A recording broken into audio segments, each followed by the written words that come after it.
가장 믿었던 사람에게 상처받아 보셨습니까? 오랜 친구가 당신을 배신한 적이 있으십니까? 배신이 너무 깊어서 기도마저 막혀버린 경험이 있으십니까? 내가 믿었던 사람인데, 내가 그토록 아꼈던 사람인데, 어떻게 이럴 수 있습니까? 이 말이 기도인지 탄식인지 구분도 되지 않는 밤을 보내신 적 있으십니까? 저도 그랬습니다. 목사인 저도 가장 가까운 사람에게 배신당한 날 밤 하나님께 이렇게 외쳤습니다. 하나님, 정말 제 기도를 듣고 계십니까?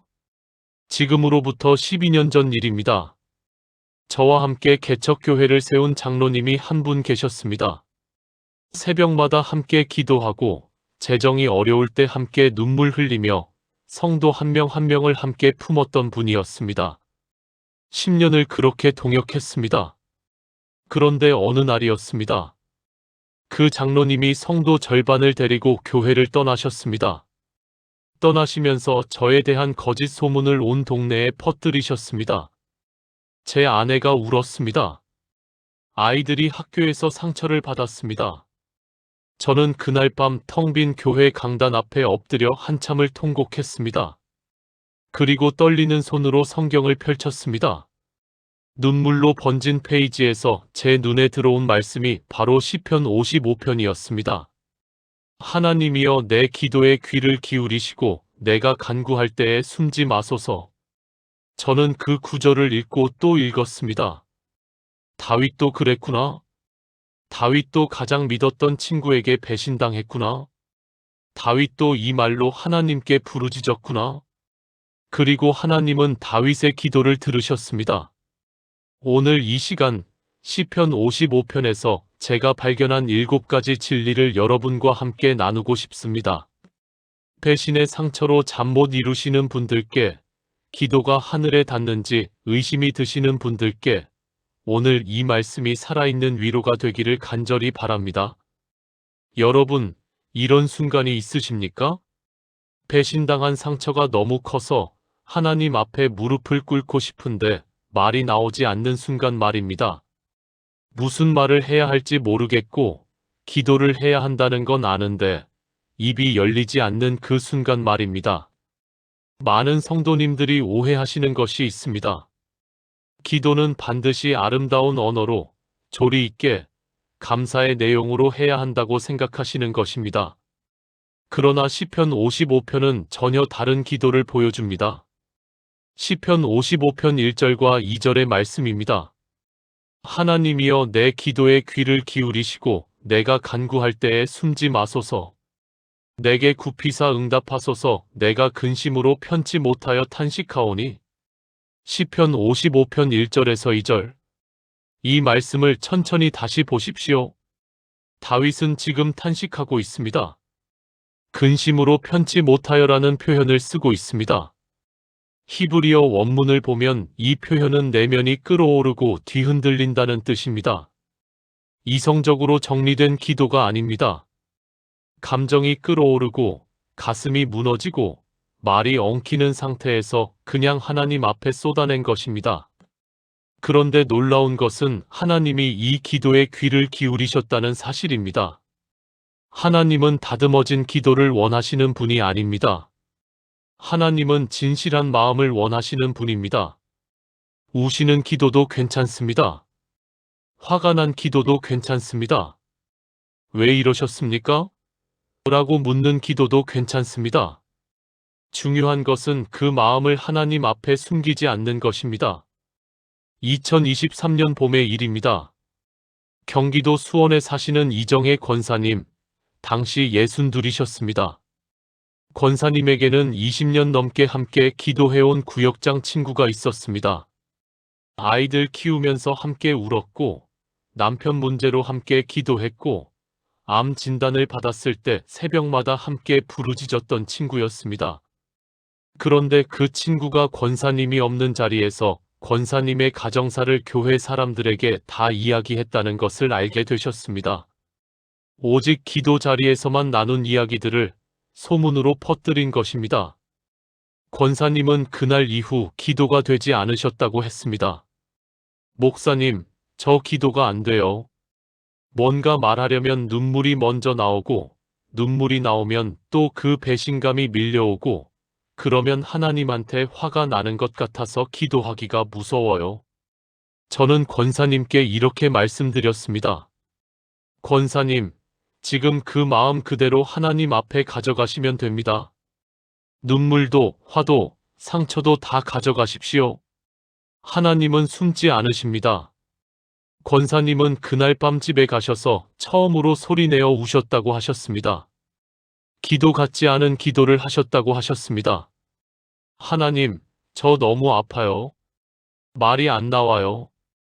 그냥 이 상태로 하나님 앞에 있을게요. 권사님은 나중에 이렇게 말씀하셨습니다. 그날 기도가 끝났을 때 뭔가 조금 가벼워진 것 같았어요. 하나님이 제 옆에 앉아 계신 것 같았어요. 사랑하는 성도님들, 하나님은 여러분의 탄식을 거절하지 않으십니다. 고통 중에 부르짖어도 됩니다. 지금 그 상태 그대로 하나님 앞에 나아가시면 됩니다. 지금 저와 함께 이렇게 기도해 보시겠습니까? 하나님 아버지, 제 마음이 지금 많이 아픕니다. 말이 잘 나오지 않지만 이 상태 그대로 하나님 앞에 섭니다. 주님은 내 기도에 귀를 기울이신다고 약속하셨습니다. 지금 제 탄식을 들어주소서. 제 상처를 외면하지 마소서. 주님이 듣고 계심을 믿습니다. 예수님의 이름으로 기도합니다. 아멘. 고통 중에 부르짖을 수 있다는 것, 이것이 첫 번째 진리입니다. 그렇다면 하나님은 우리의 배신당한 상처를 얼마나 잘 아실까요? 두 번째 진리로 함께 가보겠습니다. 사랑하는 성도님들, 배신 중에서 가장 아픈 배신이 무엇인지 아십니까? 원수에게 당하는 배신이 아닙니다. 가장 가까운 사람에게 당하는 배신입니다. 차라리 원수가 나를 비방하였더라면 내가 참았을 것이라. 나를 미워하는 자가 나를 거슬러 스스로 높아졌더라면 내가 그를 피하여 숨었으리라. 그가 곧 너로서 나의 동료, 나의 친구요 나의 가까운 친우로다. 시편 55편 12절에서 13절. 다윗의 이 고백을 읽는 순간 많은 분들의 마음이 뭔가 쿵 내려앉으실 것입니다. 바로 나의 이야기이기 때문입니다. 원수에게 당한 상처는 그나마 예상이 됩니다. 그런데 함께 밥 먹고, 함께 기도하고, 함께 울었던 사람이 칼을 꽂을 때 그 상처는 차원이 다릅니다. 왜냐하면 그 사람을 믿었기 때문입니다. 마음을 열었기 때문입니다. 속마음을 나눴기 때문입니다. 그 믿음만큼 상처가 깊어지는 것입니다. 그런데 중요한 것은 하나님이 이 상처를 정확히 알고 계신다는 사실입니다. 다윗은 시편 55편 14절에서 이렇게 고백합니다. 우리가 같이 재미있게 의논하며 무리와 함께 하나님의 집 안에서 다니었도다. 시편 55편 14절. 다윗은 하나님 앞에서 그 친구와의 추억을 하나하나 아뢰고 있습니다. 하나님, 우리가 함께 예배드렸습니다. 함께 기도했습니다. 함께 하나님을 찾았습니다. 그 사람이 저를 이렇게 했습니다. 하나님은 그 모든 것을 보고 계셨습니다. 여러분이 그 사람과 나눈 대화, 함께한 기도, 믿었던 순간들을 하나님은 전부 기억하고 계십니다. 그리고 그 상처가 얼마나 깊은지도 정확히 아십니다. 2024년 여름의 일입니다. 인천에 사시는 최명자 집사님, 68이셨습니다. 집사님은 30년간 함께 일한 동업자가 있었습니다. 같은 교회를 다니며 함께 사업을 키웠고, 자녀들 결혼식에도 서로 참석했으며 어려울 때마다 함께 기도했던 분이었습니다. 그런데 사업이 어려워지자 그 동업자가 모든 책임을 집사님에게 전가하고 자취를 감추었습니다. 심지어 집사님 앞으로 소송을 제기했습니다. 집사님은 한동안 기도할 때마다 하나님이 과연 이것을 아시는가? 하는 의심이 들었다고 하셨습니다. 30년을 함께 기도한 사람인데 하나님이 보고 계셨다면 어떻게 이런 일이 일어났을까요? 그 물음에 저는 시편 55편 13절을 함께 읽어드렸습니다. 다윗도 똑같이 느꼈다는 것을, 그리고 하나님이 그 상처를 외면하지 않으셨다는 것을 함께 나눴습니다.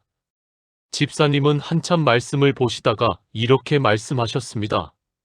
하나님이 모르실 것 같았는데 다윗의 글에 이게 다 나와 있네요. 하나님이 알고 계셨구나. 그 한마디가 집사님의 기도를 다시 시작하게 했습니다. 사랑하는 여러분, 하나님은 여러분의 배신당한 이야기를 전부 알고 계십니다.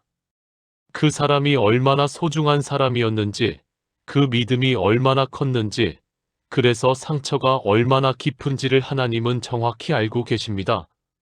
함께 기도하시겠습니까? 사랑하는 하나님 아버지, 주님이 제 상처를 알고 계심에 감사드립니다. 제가 그 사람을 얼마나 믿었는지, 그래서 지금 얼마나 아픈지 주님은 정확히 아십니다. 다윗의 탄식을 들으신 하나님, 제 탄식도 들어주소서. 이 배신의 상처가 아무는 날이 오게 하소서.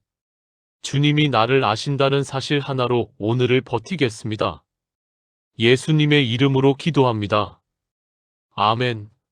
하나님은 알고 계십니다. 그렇다면 이 상처 앞에서 우리는 어떻게 해야 할까요? 세 번째 진리를 함께 보겠습니다. 배신당한 후에 가장 먼저 드는 마음이 무엇인지 아십니까? 도망치고 싶다는 마음입니다. 이 관계에서도, 이 교회에서도, 이 도시에서도, 아니, 이 삶 자체에서도 도망치고 싶다는 마음이 드십니까? 그 마음을 부끄러워하지 마십시오. 다윗도 똑같이 느꼈습니다. 나는 말하기를 만일 내게 비둘기같이 날개가 있다면 날아가서 편히 쉬리로다. 내가 멀리 날아가서 광야에 머무르리로다. 시편 55편 6절에서 7절 다윗은 비둘기 날개를 원했습니다. 도망가고 싶었습니다. 광야에 혼자 앉아 있고 싶었습니다. 하나님의 사람 다윗도 그런 마음이 들었습니다. 배신이 주는 가장 깊은 상처 중 하나가 바로 이것입니다. 사람들이 두려워지고, 관계가 두려워지고, 무엇보다 또다시 믿었다가 상처받을 것이 두려워지는 것입니다. 그래서 도망치고 싶어지는 것입니다. 그런데 다윗이 실제로 도망쳤습니까? 도망치지 않았습니다. 그 도망치고 싶다는 마음을 하나님 앞에 솔직하게 내려놓았습니다. 이것이 핵심입니다. 도망치고 싶다는 마음 자체는 죄가 아닙니다. 그 마음을 하나님께 숨기고 혼자 끌어안고 있는 것이 문제입니다. 하나님 앞에 저 도망치고 싶습니다라고 내려놓는 순간 그 마음은 하나님이 다루어 주십니다. 2022년 가을의 일입니다. 서울 노원구에 사시는 강선미 권사님, 당시 56이셨습니다. 권사님은 교회 찬양팀에서 10년간 함께 봉사한 팀원에게 배신을 당하셨습니다. 그 팀원이 권사님이 드린 헌금을 횡령했다는 사실이 밝혀진 것입니다. 권사님은 그 이후 교회 가는 것 자체가 힘드셨다고 했습니다. 예배당에 들어서면 심장이 빨리 뛰고 손이 떨렸습니다. 목사님, 저 그냥 교회를 옮기고 싶어요. 아니, 사실은 교회를 아예 안 나가고 싶어요. 이 모든 것에서 도망치고 싶어요. 저는 권사님께 이렇게 말씀드렸습니다. 다윗도 비둘기 날개를 원했습니다. 그 마음 그대로 하나님께 가져가세요. 권사님은 그날 밤 이렇게 기도하셨다고 했습니다. 하나님, 저 도망치고 싶어요. 솔직히 다 그만두고 싶어요. 이 마음을 주님 앞에 내려놓습니다. 주님이 붙잡아 주세요. 그 기도를 드린 후 어떻게 되셨는지 아십니까? 권사님은 이렇게 말씀하셨습니다. 신기하게도 도망치고 싶다는 마음을 하나님께 말씀드리고 나니까 그 마음이 조금씩 줄어드는 것 같았어요. 내가 혼자 이 마음을 붙들고 있을 필요가 없다는 걸 알게 됐어요. 권사님은 그 이후 3개월을 더 버티셨습니다. 그리고 지금은 새로운 봉사팀에서 다시 찬양을 드리고 계십니다. 사랑하는 성도님들, 도망치고 싶은 마음도 괜찮습니다. 그 마음을 하나님 앞에 내려놓으십시오. 함께 기도하시겠습니까? 전능하신 하나님, 솔직히 말씀드립니다. 저도 다윗처럼 비둘기 날개가 있으면 날아가고 싶습니다. 이 상황에서, 이 관계에서 도망치고 싶은 마음이 있습니다. 이 마음을 주님 앞에 내려놓습니다. 주님이 붙잡아 주소서. 도망치지 않아도 되는 힘을 주소서. 주님을 의지합니다. 예수님의 이름으로 기도합니다. 아멘. 도망치고 싶다는 마음도 하나님 앞에 내려놓을 수 있습니다. 그렇다면 이 아픔 가운데 얼마나 자주 기도해야 할까요? 네 번째 진리로 함께 나아가겠습니다. 여러분, 배신의 상처는 한 번에 치료되지 않습니다. 오전에 괜찮았다가 오후에 또 밀려옵니다. 잠이 들려고 하면 그 장면이 떠오릅니다. 새벽에 눈이 떠집니다. 이것은 믿음이 약해서가 아닙니다. 상처가 그만큼 깊기 때문입니다. 하나님은 이 현실을 아십니다. 그래서 다윗에게 그리고 우리에게 이렇게 말씀하십니다. 저녁과 아침과 정오에 내가 근심하여 탄식하리니 여호와께서 내 소리를 들으시리로다. 시편 55편 17절. 저녁에도 아침에도 정오에도 부르짖으라고 하십니다. 하루 3번, 아니 고통이 밀려올 때마다 부르짖으라는 것입니다. 하나님은 지치지 않으십니다. 여러분이 10번을 드려도 100번을 드려도 하나님은 들으십니다. 배신의 상처는 한 번의 기도로 완전히 사라지지 않을 수 있습니다. 그러나 부르짖을 때마다 하나님은 조금씩 치료하십니다. 마치 상처에 약을 매일 바르듯이 기도를 통해 하나님이 매일 조금씩 치료하시는 것입니다. 2023년 겨울의 일입니다. 충북 청주에 사시는 윤혜경 집사님, 60이셨습니다. 집사님의 남편이 20년간 가장 친한 친구에게 사기를 당하셨습니다. 온 가족이 힘들었습니다. 집사님 본인도 그 친구의 아내와 절친한 사이였기 때문에 상처가 이중으로 왔습니다. 집사님은 처음에 하루 한 번 새벽 기도만 드리셨다고 했습니다. 그런데 낮에도 저녁에도 그 생각이 계속 밀려왔습니다. 저는 집사님께 시편 55편 17절 말씀을 드리며 이렇게 권해드렸습니다. 집사님, 생각이 밀려올 때마다 짧게라도 기도하십시오. 하나님, 지금 또 힘듭니다라고 한마디만 하셔도 됩니다. 집사님은 그렇게 하셨습니다. 저녁에 설거지하다가 생각이 나면 하나님, 지금 또 힘듭니다. 아침에 눈을 뜨자마자 하나님, 오늘도 버틸 수 있을까요? 점심을 먹다가 갑자기 울컥하면 하나님, 들으시죠? 그렇게 2달이 흘렀습니다. 집사님은 이렇게 말씀하셨습니다. 처음엔 하루에 10번도 넘게 그 기도를 드렸어요. 그런데 어느 순간부터는 조금씩 줄어들더라고요. 한 달쯤 지나니까 5번, 2달이 되니까 2~3번, 3달이 되니까 하루에 1번 정도. 집사님은 지금 그 경험을 간증으로 나누고 계십니다. 사랑하는 성도님들, 밀려올 때마다 부르짖으십시오. 하나님은 저녁에도, 아침에도, 정오에도 들으십니다. 함께 기도하시겠습니까? 하나님 아버지, 오늘 저녁도, 내일 아침도, 낮에도 주님을 찾겠습니다. 이 고통이 밀려올 때마다 주님께 부르짖겠습니다. 주님은 내 소리를 들으신다고 약속하셨습니다. 지치지 않고 부르짖을 힘을 주소서. 그리고 부르짖을 때마다 조금씩 치료해 주소서. 주님만 의지합니다. 예수님의 이름으로 기도합니다. 아멘. 저녁과 아침과 정오에 부르짖으십시오. 하나님이 들으십니다. 그렇다면 이 무거운 짐을 어떻게 내려놓을 수 있을까요? 5번째 진리로 함께 나아가겠습니다. 배신당한 후에 우리가 짊어지게 되는 짐들이 있습니다. 억울함이라는 짐, 분노라는 짐, 상처라는 짐, 그리고 어쩌면 가장 무거운 짐, 그 사람을 용서해야 한다는 압박감이라는 짐입니다. 이 모든 짐을 혼자 지려 하기 때문에 무너지는 것입니다. 하나님은 시편 55편에서 이렇게 말씀하십니다. 내 짐을 여호와께 맡기라. 그가 너를 붙드시고 의인의 요동함을 영원히 허락하지 아니하시리로다. 시편 55편 22절. 맡기라는 히브리어 단어는 던지다, 내던지다는 뜻입니다. 조심스럽게 내려놓는 것이 아닙니다. 힘껏 던지는 것입니다. 억울함도 던지십시오. 분노도 던지십시오. 상처도 던지십시오. 용서해야 한다는 부담감도 던지십시오. 그리고 주목해야 할 것이 있습니다. 그가 너를 붙드시고라는 말씀입니다. 짐을 던지면 하나님이 대신 받아주시고 그 손으로 여러분을 붙들어 주신다는 것입니다. 2024년 봄의 일입니다. 전남 순천에 사시는 김복순 권사님, 65이셨습니다. 권사님은 교회 안에서 함께 봉사하던 분에게 큰 배신을 당하셨습니다. 권사님이 개인적으로 나눈 이야기들이 왜곡되어 교회 안에 퍼졌습니다. 권사님은 1년 가까이 그 짐을 혼자 지셨습니다.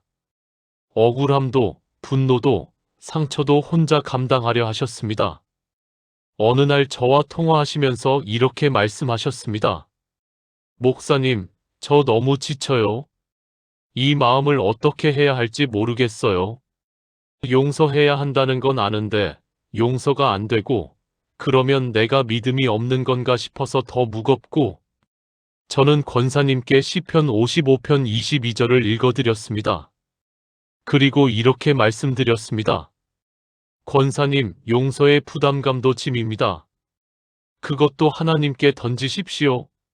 하나님, 저 용서가 안 됩니다. 이 마음도 하나님이 받아주세요라고 기도하십시오. 권사님은 처음에 그것이 기도가 되는지 의심하셨습니다.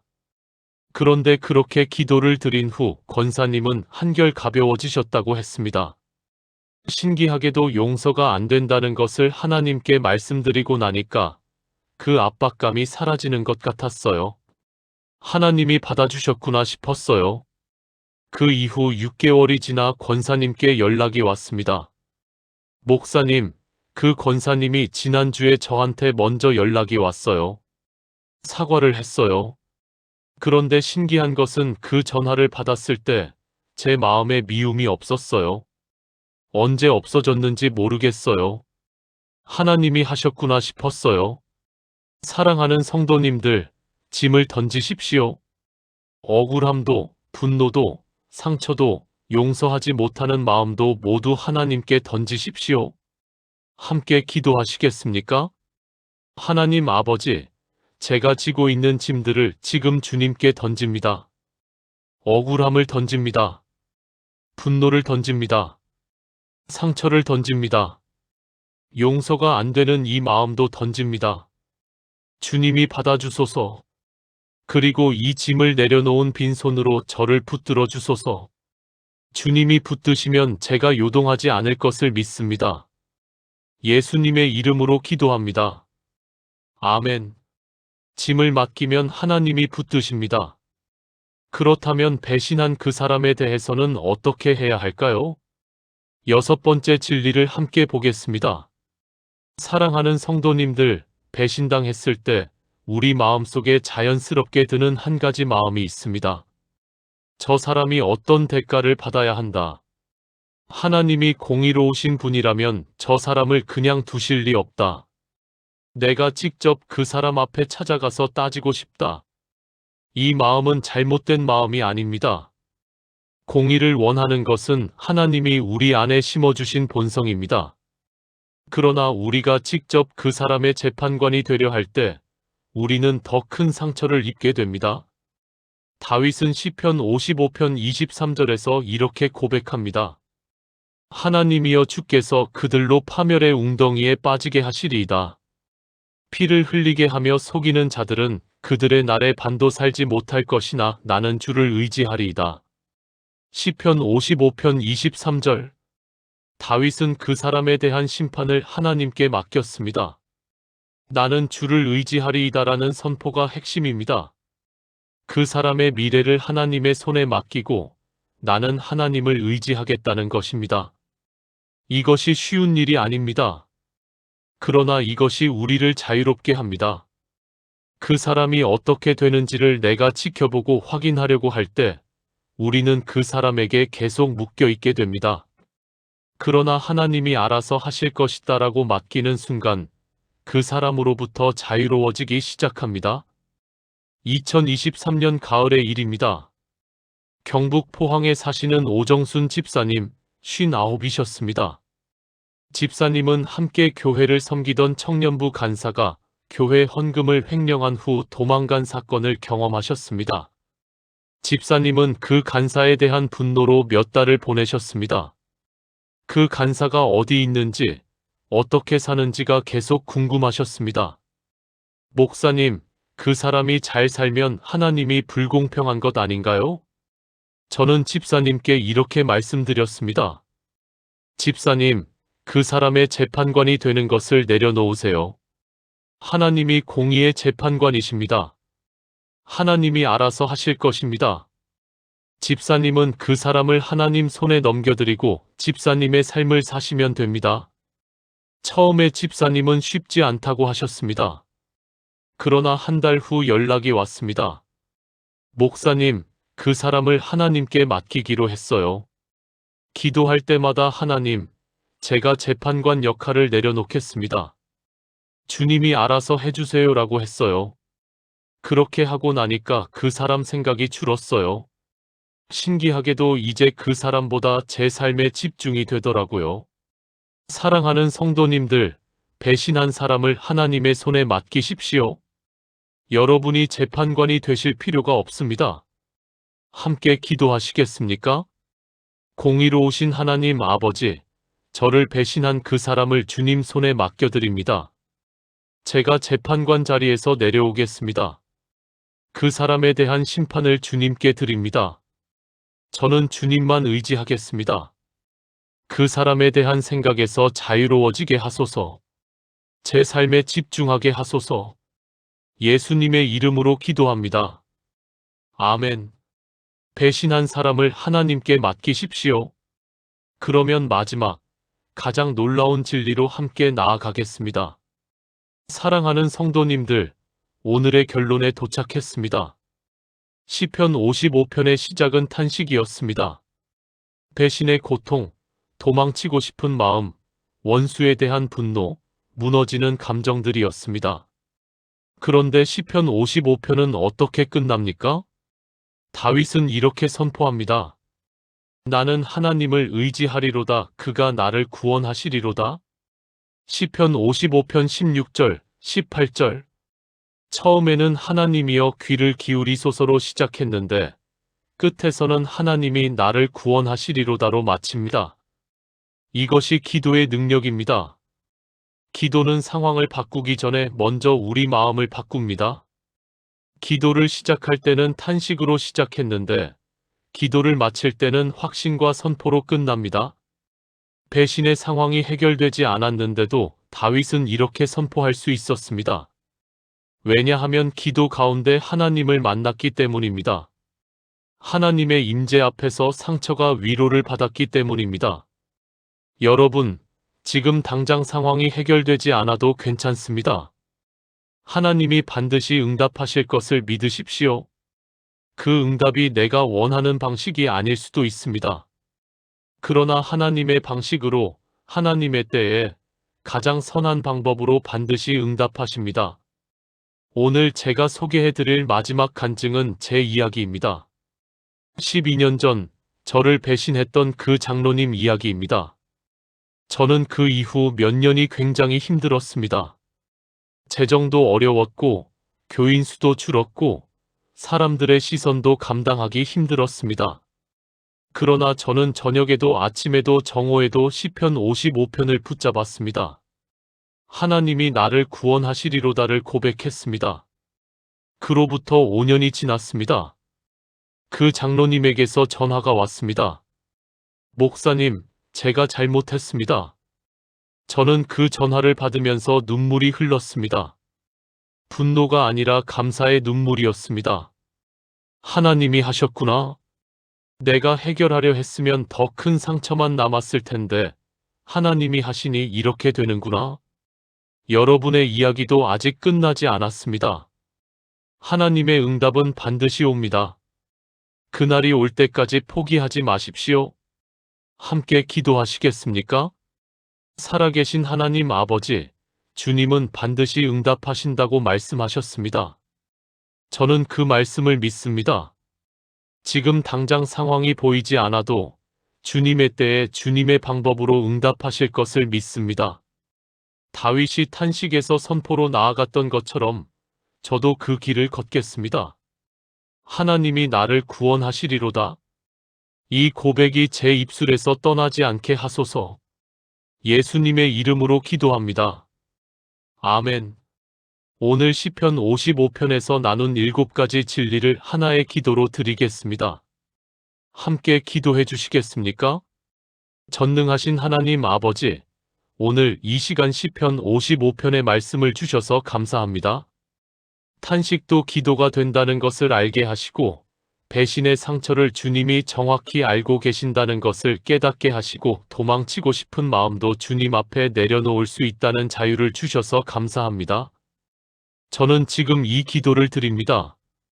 저녁에도 아침에도 정오에도 주님께 부르짖겠습니다. 제 짐을 주님께 던지겠습니다. 억울함도, 분노도, 상처도, 용서하지 못하는 마음도 모두 주님의 손에 드립니다. 배신한 사람을 주님의 심판대 앞에 세우고 저는 재판관 자리에서 내려오겠습니다. 그리고 다윗처럼 선포합니다. 하나님이 나를 구원하시리로다. 저와 제 가정 위에 이 말씀이 오늘부터 보호의 울타리가 되게 하소서. 상처받은 마음을 치료하여 주소서. 무너진 관계 위에서도 새로운 시작을 허락하소서. 배신이 두려워 마음을 닫으려 했던 저를 다시 사랑할 수 있는 사람으로 회복시켜 주소서.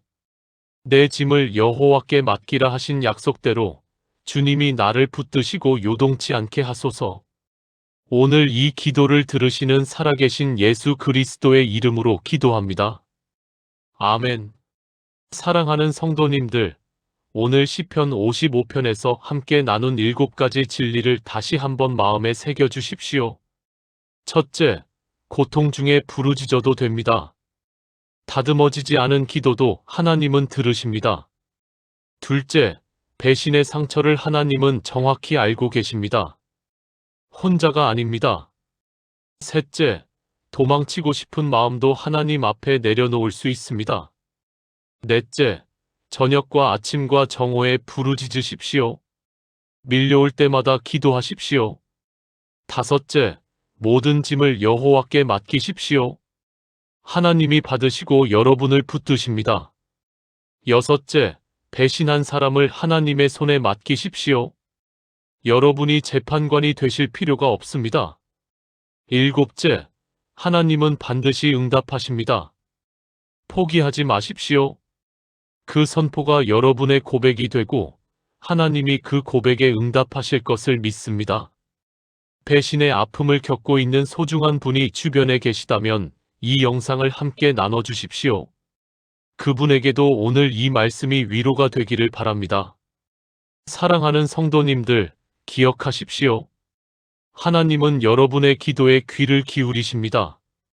여러분의 간청을 외면하지 않으십니다. 배신의 골짜기를 지나고 있는 지금 이 순간에도 하나님은 여러분 곁에 계십니다. 오늘도 하나님의 은혜가 여러분 한 분 한 분 위에 가득하기를 축복합니다. 하나님이 여러분을 사랑하십니다.